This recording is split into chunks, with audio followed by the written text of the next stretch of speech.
Bienvenido a tu programa Testigos de la Fe. Tomadla, porque yo escojo todo lo que vos queréis. Tomadla, porque yo escojo todo lo que vos queréis. Si vives santamente, morirás santamente. Les habla su servidora Madre Gabriela, misionera de Jesús y de María, compartiendo el día de hoy, domingo 28 de este mes de julio, es decir, de agosto.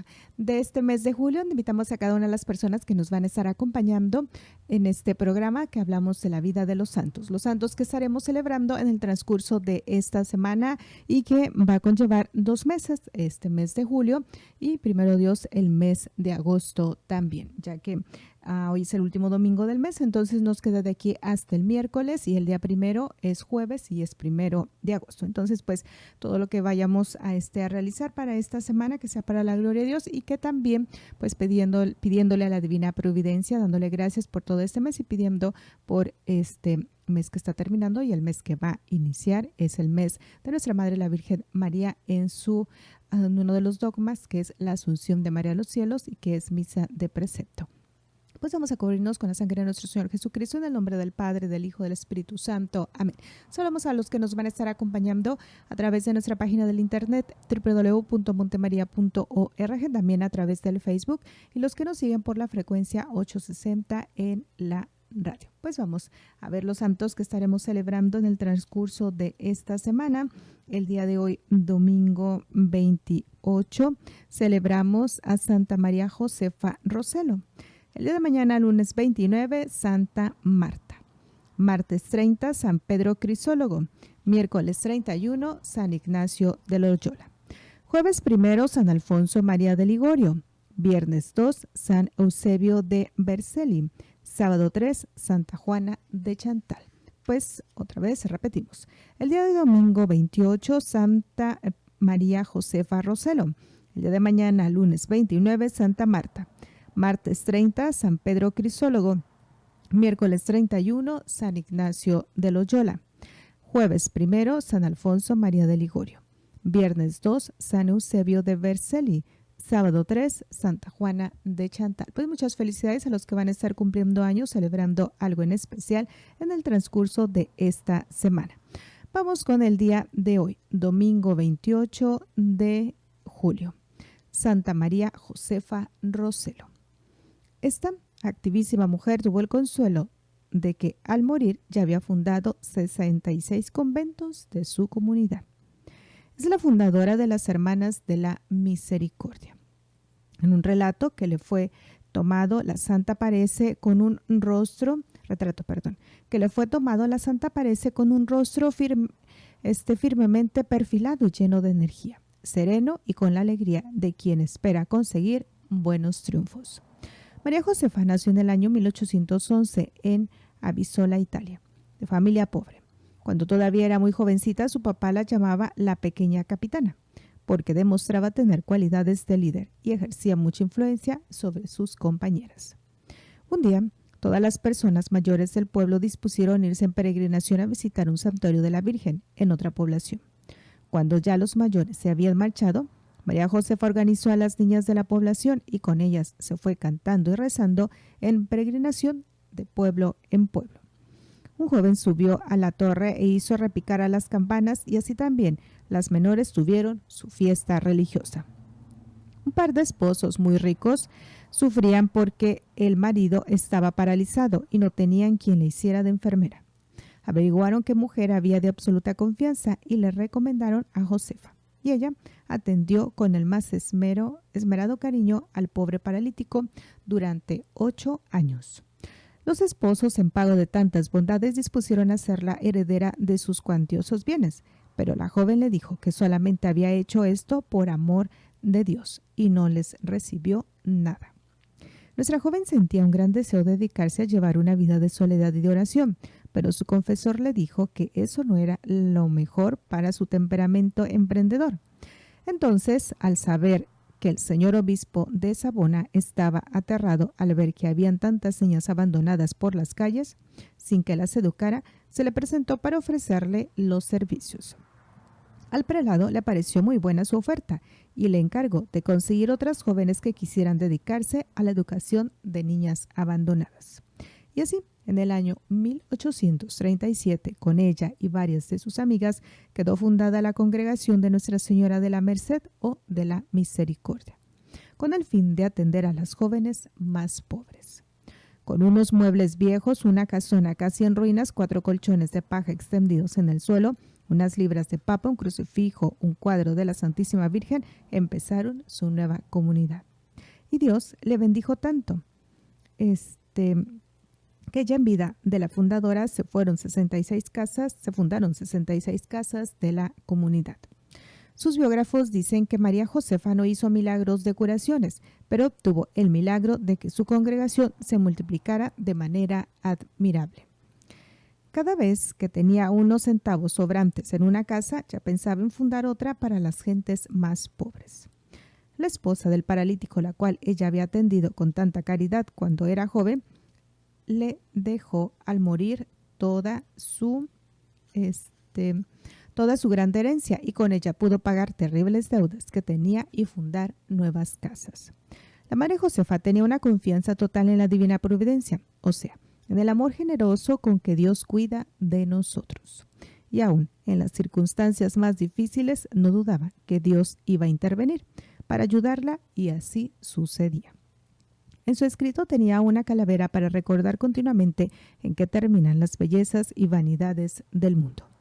Durante 40 años fue superiora general, pero aún teniendo tan alto cargo en cada casa donde llegaba, se dedicaba a ayudar en los edificios humildes, lavar, barrer, cocinar, atender a los enfermos más repugnantes. Ante tantos trabajos y afanes se enfermó gravemente. El obispo se dio cuenta de que se trataba era de cansancio y de exceso de trabajo. Le envió a descansar varias semanas y volvió llena de salud y de energías para seguir trabajando por el reino de Dios. Los misioneros encontraban muchas niñas abandonadas y en graves peligros y las llevaban a la madre Josefa. Y ella, aún con grandes sacrificios y educándose hasta el extremo, las recibía gratuitamente para educarlas. Su gran deseo era el de poder enviar misioneras a lejanas tierras, y la ocasión se le presentó en el año 1875, cuando desde Buenos Aires, Argentina, le rogaron que enviara a sus religiosas a atender las niñas abandonadas. Y coincidió el envío de sus primeras misioneras con el primer grupo de misioneros salesianos que enviaba San Juan Bosco. Así que ellas en el barco recibieron la bendición y los consejos de este gran santo que estaba en ese día despidiendo a sus primeros misioneros salesianos. También en América sus religiosas fueron fundando hospitales, casas de refugio y obras de beneficencia.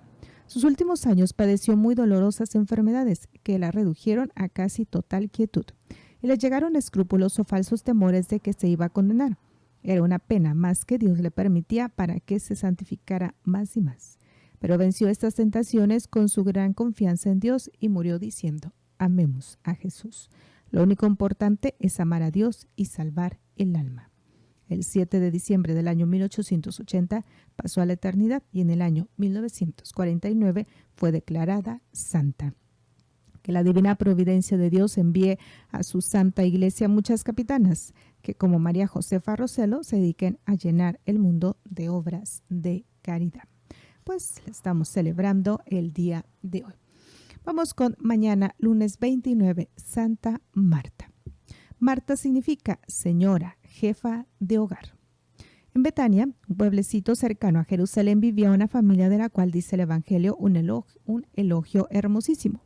Jesús amaba a Marta, a María y a su hermano Lázaro. Difícil encontrar un detalle más simpático acerca de alguna familia. Eran muy amados por Jesús. Los 2 primeros años de su apostolado, Jesús estuvo la mayor parte del tiempo en la provincia de Galilea, al norte de su país. Pero en el tercer año se trasladó a Judea, en el sur, y con él sus discípulos. En Jerusalén era bastante peligroso el quedarse por las noches, porque los enemigos le habían jurado guerra a muerte y buscaban cualquier ocasión propicia para matar al Redentor. Pero allí A 4 kilómetros de Jerusalén había un pueblecito tranquilo y amable, y en él un hogar donde Jesús se sentía bien. Era el hogar de Marta, María y Lázaro. En esta casa siempre había una habitación lista y bien arreglada para recibir al Divino Maestro. Cualquier día, a la hora en que llegara, y 3 corazones verdaderamente amigos de Jesús le esperaban con afecto fraternal. Allí, Jesús se sentía como en su casa. Santa Marta es la patrona de los hoteleros porque sabía atender muy bien. Con razón dice el Evangelio que Jesús amaba a Marta, María y Lázaro. Qué bueno fuera que de cada uno de nuestros hogares se pudiera decir lo que el Libro Santo afirma del hogar de estas 3 afortunadas personas.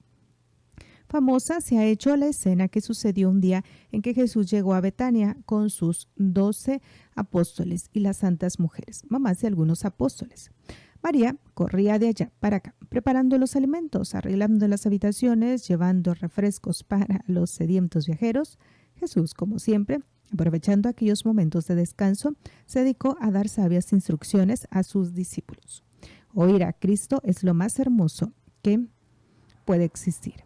Él estaba sentado en un sillón y los demás estaban atentísimos, sentados en el suelo escuchando. Y allí, en medio de todos ellos, sentada también en el suelo, estaba María, la hermana de Marta, extasiada, oyendo tan formidables enseñanzas.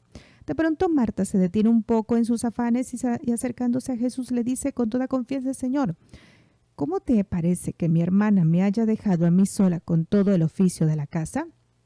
¿Por qué no le dices que me ayude un poco en esa tarea? Y Jesús, con una suave sonrisa y tono bondadoso, le responde: Marta, Marta, te afanas y te preocupas por muchas cosas. Solo una cosa es necesaria. María ha escogido la mejor parte, la que no se le era quitada. Marta entendió la lección y, amarrándose el delantal, se sentó también allí en el suelo para escuchar las divinas instrucciones del Salvador.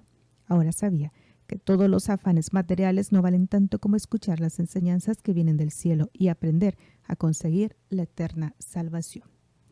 Narra San Juan en el capítulo 11. Sucedió que un día Lázaro se enfermó, que agravó y empezó a dar señales muy graves de que se iba a morir. Y Jesús estaba lejos. Las 2 hermanas le enviaron un empleado con este sencillo mensaje: Señor, aquel que tú amas está enfermo. Qué bello modo de comunicarle la noticia. Sabemos que lo amas, y si lo amas, lo vas a ayudar. Pero Jesús, que estaba al otro lado del Jordán, no se movió de donde estaba. Un nuevo mensajero y Jesús no se viene. A los apóstoles les dice: esta enfermedad será para gloria de Dios. Y luego les añade: Lázaro, nuestro amigo, ha muerto. Y me alegro de que esto haya sucedido sin que yo hubiera estado allí, porque ahora vais a creer. A los 4 días de muerto Lázaro, dispuso Jesús dirigirse hacia Betania. La casa estaba llena de amigos y conocidos que habían llegado a darles el pésame a las 2 hermanas. Tan pronto Marta supo que Jesús venía, salió a su encuentro y le dijo: Oh Señor, si hubieras estado aquí, no hubiera muerto mi hermano, pero aún ahora yo sé que cuanto pidas a Dios, Él te lo concederá. Y quizá habrá añadido: Oh Señor, si hubieras visto cómo te llamaba el moribundo, solamente tenía tu nombre en sus labios. Su única esperanza era que tú llegaras. Jesús le dice: tu hermano resucitará. Marta le dice: ya sé que resucitará el último día de la resurrección de los muertos. Jesús añadió: yo soy la resurrección y la vida. Todo el que cree en mí, aunque haya muerto, vivirá. ¿Crees esto? María señaló: sí, Señor, yo creo que eres tú el Cristo, el Hijo de Dios, el que tenía que venir al mundo.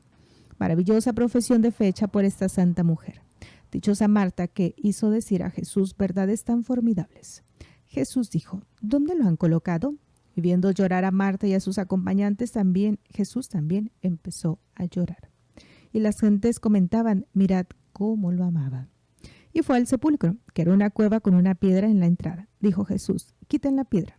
Le responde Marta: Señor, ya huele mal, porque ya hace 4 días que está enterrado. Le dice Jesús: ¿no te he dicho que si crees verás la gloria de Dios? Quitaron la piedra y Jesús dijo en alta voz: Lázaro, ven afuera. Y el muerto salió, llevando el sudario y las vendas en sus manos. Santa Marta bendita, no dejes de rogarle a Jesús por tantos Lázaros muertos que tenemos en nuestras familias. Son los que viven en pecado mortal. Que Cristo el Salvador venga a nuestros hogares y resucite a los que están muertos por el pecado y los libre de una muerte eterna por medio de una verdadera conversión. Pues a ella la vamos a estar celebrando el día de mañana. Vamos con el martes 30, San Pedro Crisólogo. Crisólogo significa el que habla muy bien. Este santo ha sido uno de los oradores más famosos de la Iglesia Católica. Nació en Imola, Italia, y fue formado por Cornelio, obispo de esa ciudad, por el cual conservó siempre una gran veneración. Ese santo prelado lo convenció de que en el dominio de las propias pasiones y en el rechazar los malos deseos reside la verdadera grandeza, y que este es un medio seguro para conseguir las bendiciones de Dios. Pedro gozó de la amistad del emperador Valentino y de la madre de este, Plácida, y por recomendación de ellos dos fue nombrado arzobispo de Ravenna, la ciudad donde vivía el emperador. También gozó de la amistad del Papa León Magno. Cuando empezó a ser obispo de Ravenna, había en esta ciudad un gran número de paganos, y trabajó con tanto entusiasmo por convertirlos que cuando él murió ya eran poquísimos los paganos o no creyentes en esta capital. A la gente le agradaban mucho sus sermones y por eso le colocaron el sobrenombre de Crisólogo, o sea, el que habla muy bien. Su modo de hablar era conciso, sencillo y práctico. Sabía explicar muy claramente las principales verdades de la fe. A ratos se entusiasmaba tanto mientras predicaba que la misma emoción le impedía seguir hablando y el público se contagiaba de su entusiasmo y empezaban muchos a llorar. En los 2 meses más calurosos del verano dejaba de predicar y explicaba así jocosamente a sus oyentes el porqué de esa determinación. En este tiempo de calores tan bochornosos no les predico porque ustedes se apretujan mucho para escucharme y con estas temperaturas tan enormes llegan a los ahogos y trastornos y después le echan toda la culpa de ello a mis sermones. La gente se admiraba de que las predicaciones eran bastante breves. Era capaz de resumir las doctrinas más importantes de la fe. Se conservan de él 176 sermones muy bien preparados y cuidadosamente redactados por su gran sabiduría al predicar y escribir. Fue nombrado doctor de la Iglesia por el Papa Benedicto XIII. Recomendaba mucho la comunicación frecuente y exhortaba a sus oyentes a convertir la Sagrada Eucaristía en el alimento de todas las semanas. Murió el 30 de julio del año 451. Quiera nuestro buen Dios concedernos que muchos predicadores y catequistas de nuestro tiempo merezcan también el apelativo de crisólogos, los que hablan muy bien. Pues ya lo vamos a estar celebrando el martes 30. Vamos con el último del mes de julio, San Ignacio de Loyola. San Ignacio de Loyola nació en el año 1491 en el castillo de Loyola en Guipúzcoa, norte de España, cerca de los montes Pirineos que están en el límite con Francia. Su padre, Beltrán de Loyola, y su madre Marina Sáenz, de familia muy distinguida, tuvieron 11 hijos, 8 varones y 3 mujeres. El más joven de todos fue San Ignacio. El nombre que le pusieron en el bautismo fue Íñigo. Entró a la carrera militar, pero en el año 1521, a la edad de 30 años, siendo ya capitán, fue gravemente herido mientras defendía el castillo de Pamplona. Al ser herido, su jefe, la guarnición del castillo, capituló ante el ejército francés. Los vencedores lo enviaron a su castillo de Loyola a que fuera tratado de su herida. Le hicieron 3 operaciones en la rodilla, dolorosísimas y sin anestesia, pero no permitió que nadie lo atase ni que lo sostuviera. Durante las operaciones no prorrumpió ni una queja. Los médicos se admiraban. Para que la pierna operada no le quedara más corta, le amarraron unas pesas al pie y así estuvo por semanas con el pie en lo alto, soportando semejante peso. Sin embargo, quedó cojo para toda la vida. A pesar de esto, Ignacio tuvo durante toda su vida un modo muy elegante y fino para tratar a toda clase de personas. Lo había aprendido en la corte en su niñez. Mientras estaba en la convalecencia, pidió que le llevaran novelas de caballería, llenas de narraciones inventadas e imaginarias, pero su hermana le dijo que no tenía más libros que la vida de Cristo y el año cristiano, o sea, la historia del santo de cada día. Y le sucedió un caso muy especial. Antes, mientras leía novelas y narraciones inventadas, en el momento sentía satisfacción, pero después quedaba con un sentimiento horrible de tristeza y frustración. En cambio, ahora, Al leer la vida de Cristo y la vida de los santos, sentí una alegría inmensa que le duraba por días y días. Esto le fue impresionando profundamente. Y mientras leía las historias de los grandes santos, pensaba, ¿y por qué no tratar de imitarlos? Si ellos pudieron llegar a este grado de espiritualidad, ¿por qué no lo voy a lograr yo? ¿Por qué no tratar de ser como San Francisco, Santo Domingo, etcétera? Esos hombres están hechos del mismo barro que yo. ¿Por qué no esforzarme por llegar al grado que ellos alcanzaron? Y después se iba a cumplir en aquello que decía Jesús. Dichosos los que tienen un gran deseo de ser santos, porque su deseo se cumplirá. Y aquella sentencia de los psicólogos, cuidado con lo que deseas, porque lo conseguirás. Para seguir compartiendo con ustedes a los santos que vamos a estar celebrando en esta semana y pues ya en el último día, que es el mes de julio y sería el miércoles 31. Estamos con San Ignacio de Loyola. Mientras leía las historias de los mientras se proponía seriamente convertirse, una noche se le apareció Nuestra Señora con su Hijo Santísimo. La visión lo consoló inmensamente. Desde entonces se propuso no dedicarse a servir a gobernantes de la tierra, sino al Rey del cielo. Apenas terminó su convalecencia, se fue en peregrinación al famoso santuario de la Virgen de Montserrat. Allí tomó el serio propósito de dedicarse a hacer penitencia por sus pecados. Cambió sus lujosos vestidos por los de un pordiosero. Se consagró a la Virgen Santísima e hizo confesión general de toda su vida. Y se fue a un pueblecito llamado Manresa, a unos 15 kilómetros de Montserrat, a orar y hacer penitencia. Allí estuvo un año. Cerca de Manresa había una cueva y en ella se encerraba a dedicarse a la oración y a la meditación. Allá se le ocurrió la idea de los ejercicios espirituales que tanto bien iban a hacer a la humanidad. Después de unos días en los cuales sentía mucho gozo y consuelo en la oración, empezó a sentir aburrimiento y cansancio por todo lo que fuera espiritual. Esta crisis de desgano la llaman los sabios la noche oscura del alma. Es un estado dificultoso que cada uno tiene que pasar para que se convenza de que los consuelos que siente en la oración no se los merece, sino que son un regalo gratuito de Dios. Luego, le llegó otra enfermedad espiritual muy fastidiosa, los escrúpulos, o sea, el imaginarse que todo es pecado. Esto casi lo lleva a la desesperación. Pero iba notando lo que le sucedía y lo que sentía, y estos datos le proporcionaron después mucha habilidad para poder dirigir espiritualmente a otros convertidos y, según sus propias experiencias, poderles enseñar el camino de la santidad. Allí, orando en Manresa, adquirió lo que se llama dirección de espíritus, que consiste en saber determinar qué es lo que le sucede a cada alma y cuáles son los consejos que más necesita y saber distinguir lo bueno y lo malo. A un amigo suyo le decía después, en una hora de oración en Manresa, aprendí más a dirigir almas que todo lo que hubiera podido aprender asistiendo a universidades. En el año 1523 se fue a una peregrinación a Jerusalén, pidiendo limosna por el camino. Todavía era muy impulsivo y un día casi ataca a espada a uno que hablaba mal de la religión. Por eso le aconsejaron que no se quedara en Tierra Santa, donde había muchos enemigos del catolicismo. Después fue adquiriendo gran bondad y paciencia. A los 33 años empezó como estudiante de un colegio de Barcelona en España. Sus compañeros de estudio eran mucho más jóvenes que él y se burlaban mucho. Él toleraba todo con admirable paciencia. De todo lo que estudiaba tomaba pretexto para elevar su alma a Dios y adorarlo. Después pasó a la Universidad de Alcalá. Vestía muy pobremente, vivía de limosna. Reunía niños para enseñar religión, hacía reuniones de gente sencilla para tratar temas de espiritualidad y convertía a pecadores hablándoles amablemente de lo importante que es salvar el alma. Lo acusaron injustamente ante la autoridad religiosa y estuvo 2 meses en la cárcel. Después lo declararon inocente, pero había gente que lo perseguía.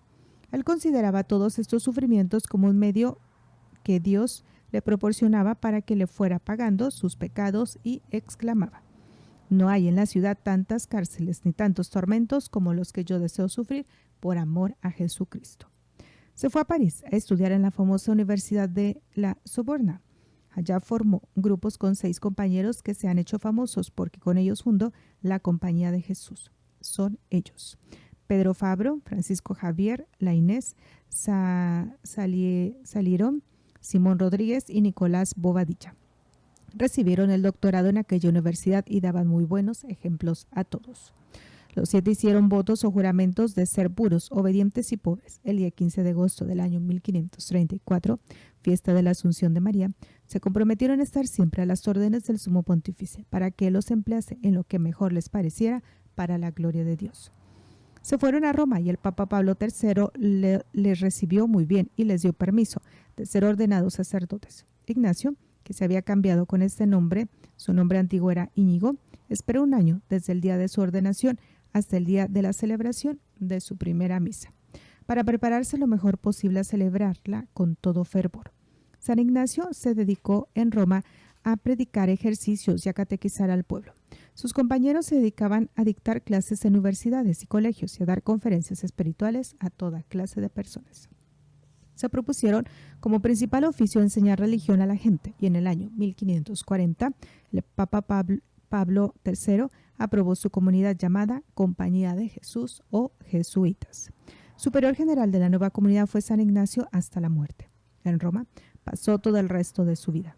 Era tanto el deseo que tenía de salvar almas que exclamaba: estaré dispuesto a perder todo lo que tengo y hasta que se acabara mi comunidad con tal de salvar el alma de un pecador. Fundó casas de su congregación en España y Portugal. Envió a San Francisco Javier a evangelizar el Asia. De los jesuitas que envió a Inglaterra, 22 murieron martirizados por los protestantes. Sus 2 grandes amigos, Laínez y Salmerón, fueron famosos sabios que dirigieron el Concilio de Trento. A San Pedro Canicio lo envió a Alemania y a este santo llegó a ser el más célebre catequista de aquel país. Recibió como religioso jesuita a San Francisco de Borja, que era rico político, gobernador de España. San Ignacio escribió más de 6.000 cartas dando consejos espirituales. El colegio que San Ignacio fundó en Roma llegó a ser modelo del cual se inspiraban muchísimos colegios más y ahora se ha convertido en la célebre Universidad Gregoriana. Los jesuitas fundados por San Ignacio llegaron a ser los más sabios adversarios de los protestantes y combatieron y detuvieron en todas partes el protestantismo. Les recomendaban que tuvieran mansedumbre y gran respeto hacia el adversario, pero que se presentaran muy bien instruidos para combatirlos. Él deseaba que el apóstol católico fuera muy instruido. El libro más famoso de San Ignacio se titula Ejercicios Espirituales y es lo mejor que se ha escrito de cómo hacer bien los santos ejercicios. En todo el mundo es leído y practicado este maravilloso libro. Duró 15 años escribiéndolo. Un lema era todo para mayor gloria de Dios, y ello dirigía todas sus acciones, palabras y pensamientos a que Dios fuera más conocido, más amado y mejor obedecido.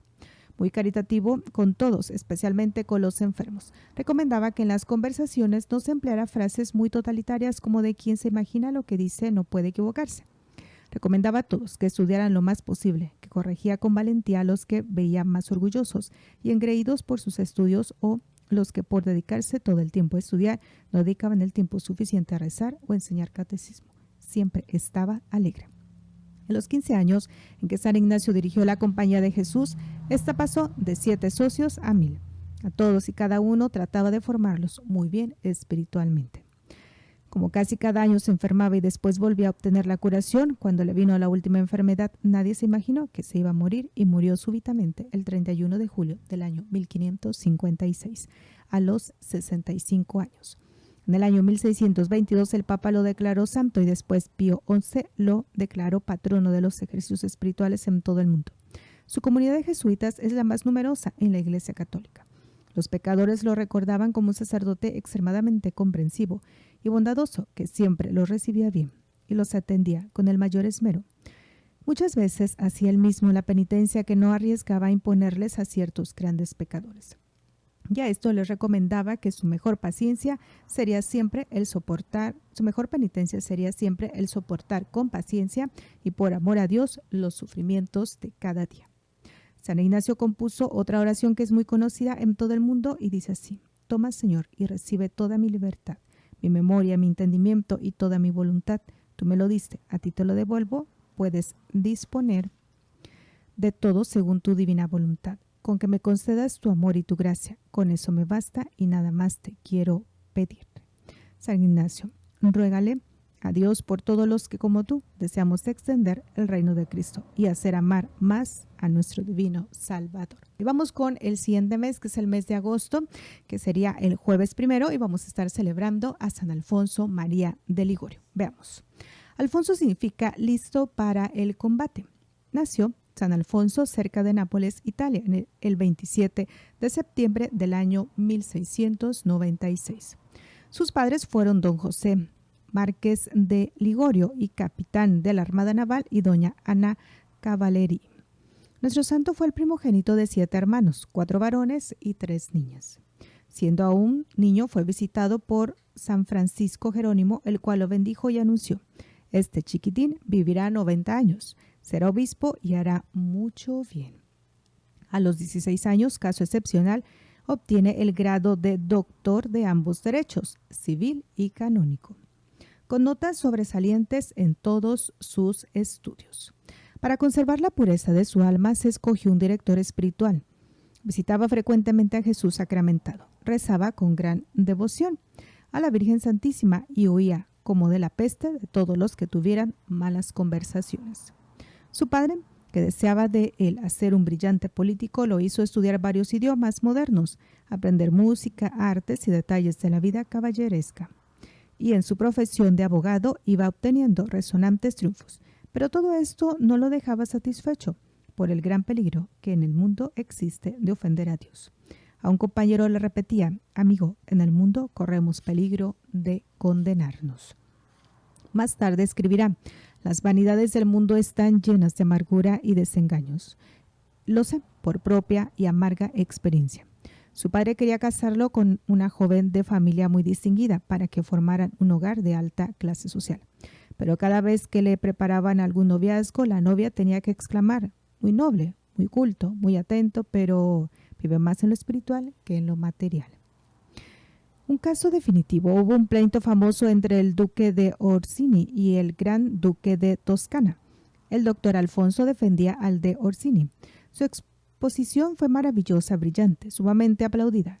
Creía haber obtenido el triunfo para su defendido, pero apenas terminaba su intervención, se le acerca el jefe de la parte contraria, le alarga un papel y le dice: todo lo que nos ha dicho con tanta elocuencia cae de su base ante este documento. Alfonso lo lee y exclama: señores, me he equivocado, y sale de la sala diciendo en su interior: mundo traidor, ya te he conocido, en adelante no te serviré ni un minuto más. Se encierra en su cuarto y se cierra en su cuarto y está 3 días sin comer. No hace sino rezar y llorar. Después se dedica a visitar enfermos y un día en el hospital de incurables le parece que Jesús le dice: Alfonso, apártate del mundo y dedícate solo a servirme a mí. Emocionado le respondió: Señor, ¿qué quieres que yo haga? Y se dirige luego a la iglesia de Nuestra Señora de la Merced y ante el sagrario hace voto de dejar el mundo.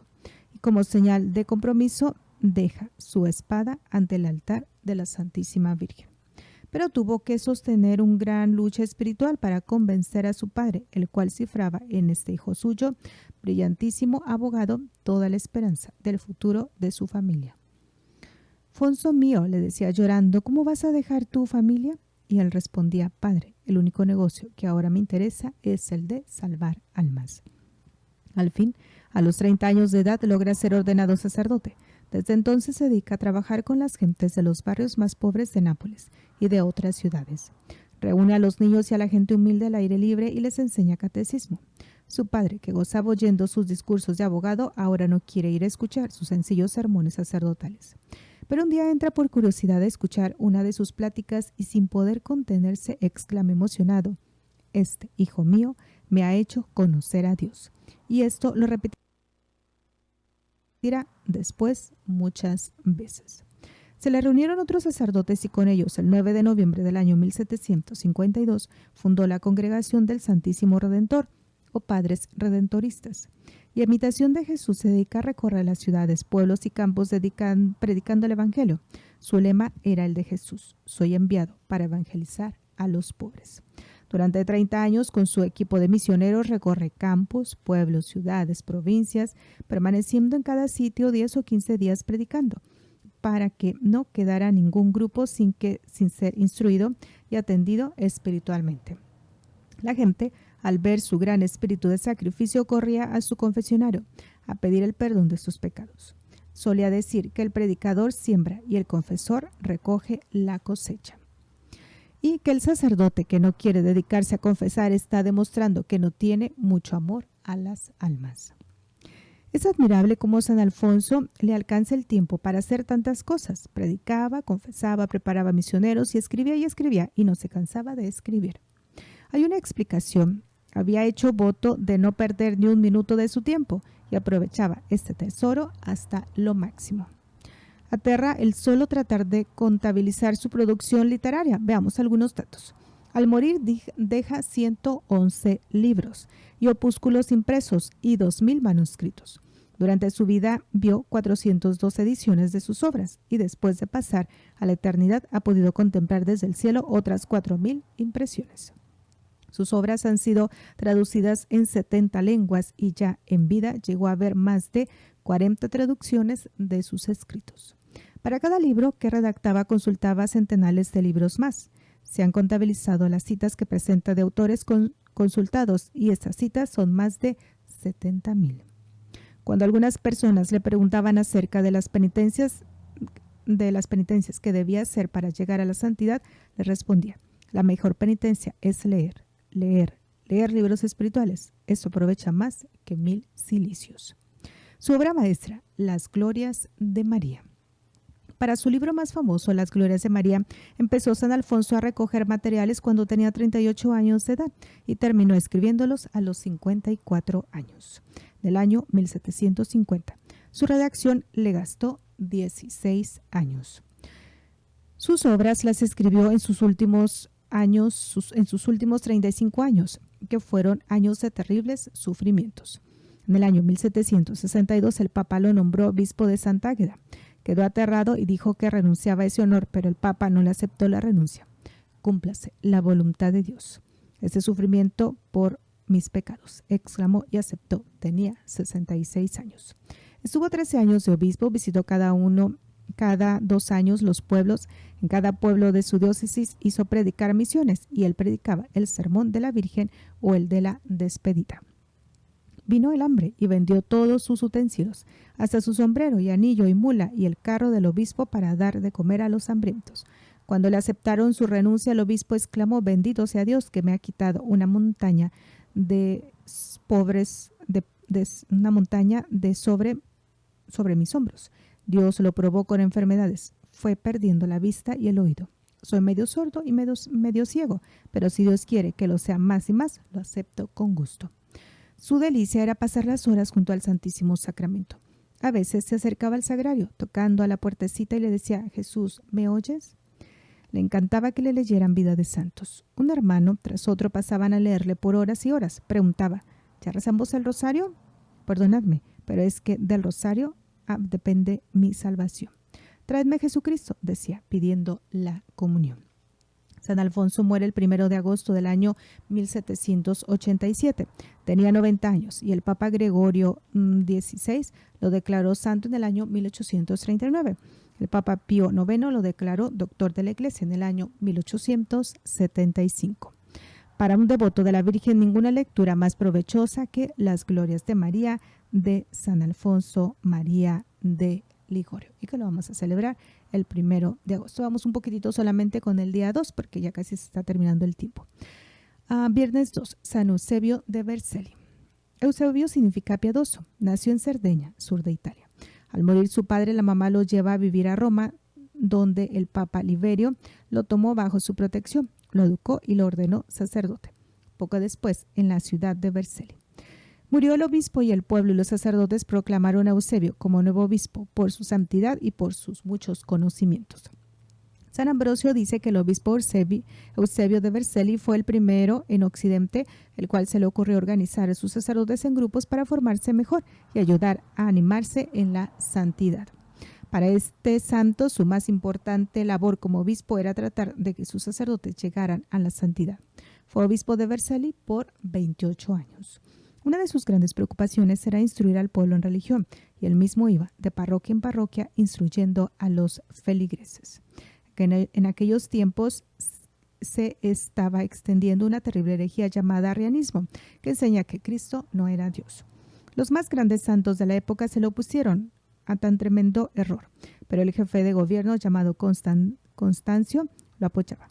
Hicieron entonces una reunión de obispos en Milán para discutir el asunto, pero Eusebio, al darse cuenta de que era el ejército del emperador, iba a obligarlos a decir que él no aceptaba, no quiso asistir. Constancio le ordenó que se hiciera presente y el santo le avisó que iría, pero que no aceptaría firmar ningún error, y así lo hizo. Y aunque el hereje emperador lo amenazó con la muerte, no quiso aceptar que Jesucristo no sea Dios. Entonces fue desterrado. Desde aquí vamos a dejarlo. Entonces nos falta un poquito de él y también de Santa Juana de Chantal, que el sábado 3 le estaremos celebrando.